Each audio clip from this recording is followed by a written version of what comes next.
Disco was the first name given to the Sydney Steel plant when it was built in 1900. The name was short for the Dominion Iron and Steel Company.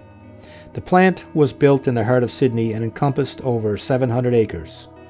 Because of the immensity of the steel mill, 8 gates were built to accommodate the workers and traffic entering through the security fence to the plant from various locations in Sydney. The main gate was the number 1 gate, which was located down near the main office building called the General Office. The CNIB canteen was located next to the gate, as well as the Steel Center Credit Union and the Safety Equipment Store. Down from the number 1 gate and close to the General Office and Annex was the number 2 gate. Workers in the plate mill, bar mill, and foundry would use this entrance.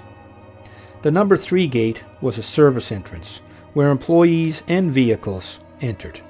It was likely the second most used entrance into the plant. Workers that worked in the southern end of the plant would enter at this location. It was the last remaining gate at the plant when it closed in 2001. The gate stayed in operation until 2005 and was used during the demolition of the mill.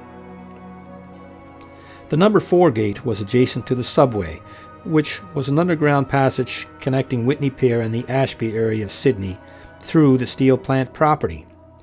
Cars and pedestrians would travel through the subway with a network of tracks and roads servicing the mill overhead. In 1963, an overpass was built to replace the subway. Today, the remnants of the old gate sits in the shadow of Whitney Pier overpass that replaced the subway.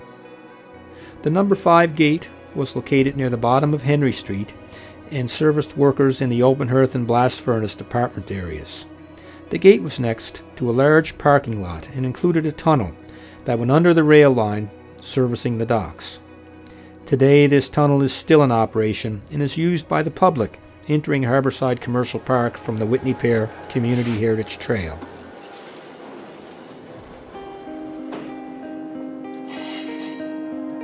We are in.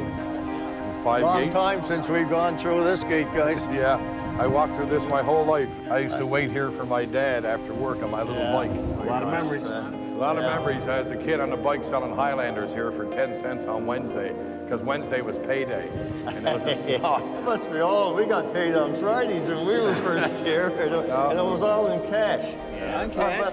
A lot of men from the pier went through here over the years. Some in the blast furnace, the open hearth, the small electric yard was here on the other side. The number 6 gate was located near the bottom of Dominion Street.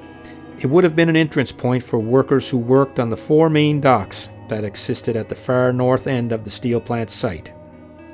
When Devco took over the coke ovens and piers in the late 60s, this gate served Devco employees only. The number 7 gate was on the Sydney end of the overpass and serviced the coke oven site. The coke ovens was separate from the main steel mill.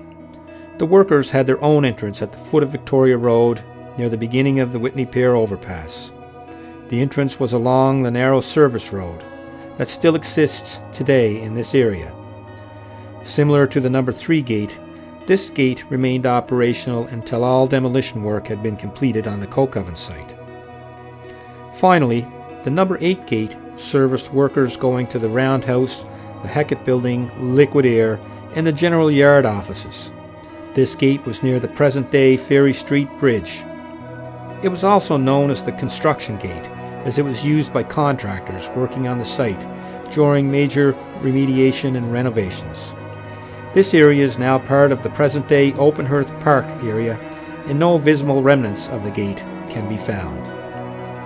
Since the Sydney Steel Plant was once one of the largest and most modern plants in the world, many dignitaries and politicians visited the site. In this video, a tour of the plant is taking place in conjunction with celebration of Sydney's 175th birthday in 1960.